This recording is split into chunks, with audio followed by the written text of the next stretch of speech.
आओ। अम्मी, कोई आया था क्या घर पर?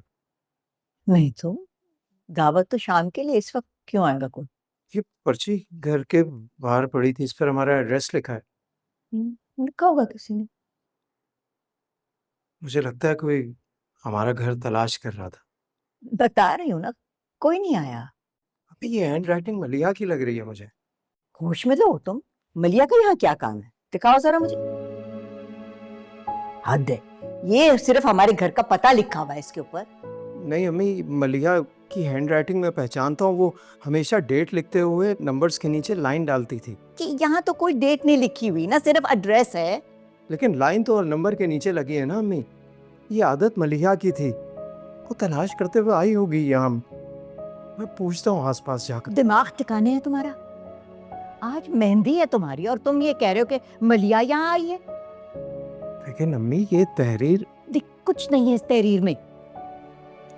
वो मुझे याद आया, एक गैस का सिलेंडर मंगवाया था तो उन्होंने रिक्शे वाले को ये घर का पता लिख के दिया होगा।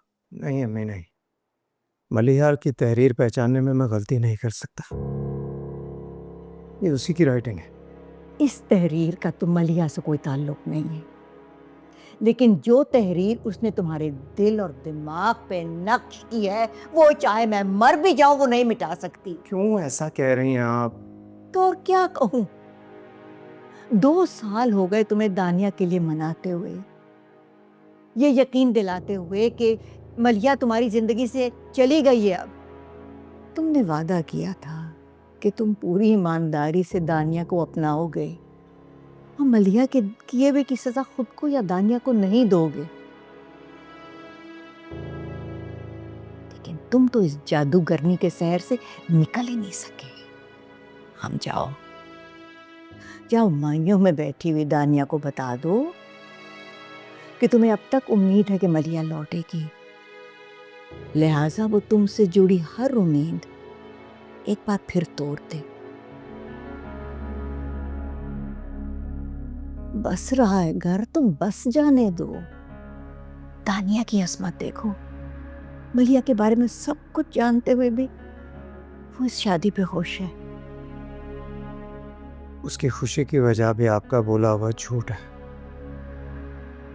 वो यही समझती है ना कि मैं अब मलिया से नफरत करता। और तुम्हें नफरत करनी चाहिए। बीच मझधार में जो लोग छोड़ के चले जाते हैं वो मोहब्बत के लायक नहीं होते। मोहब्बत के लायक वो लोग होते हैं जो मुश्किल वक्त में सहारा बने।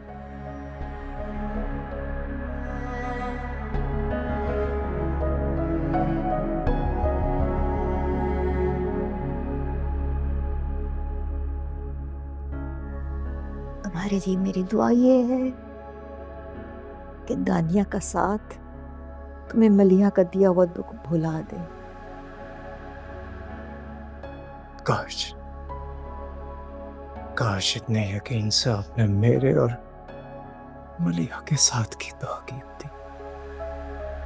काश।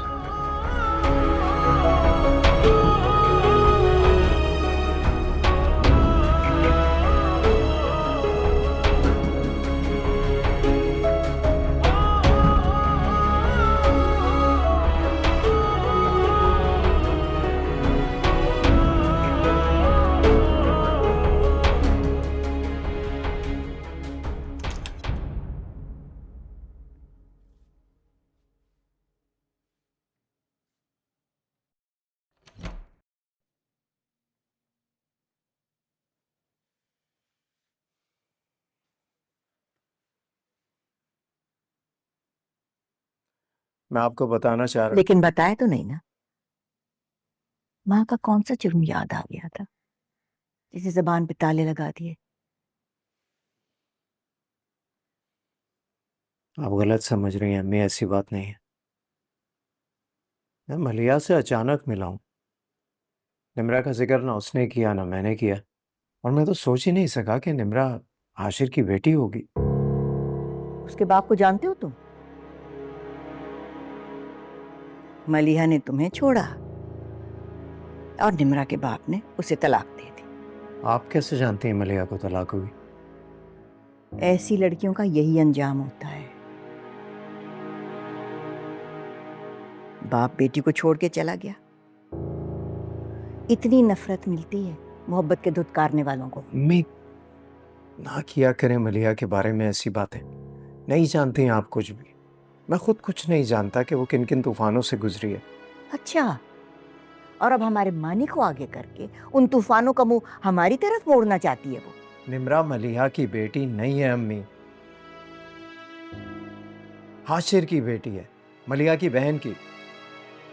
तो फिर उसकी अपनी फैमिली कहाँ है? वो कहती है उसकी कोई फैमिली नहीं है। ऐसे कैसे हो सकता है? तलाक के बाद शादी हुई होगी ना उसकी, या उससे भी फारिग हो गई? मैं कुछ नहीं जानता, बस इतना जानता हूं कि वो मुश्किल में है और परेशान है।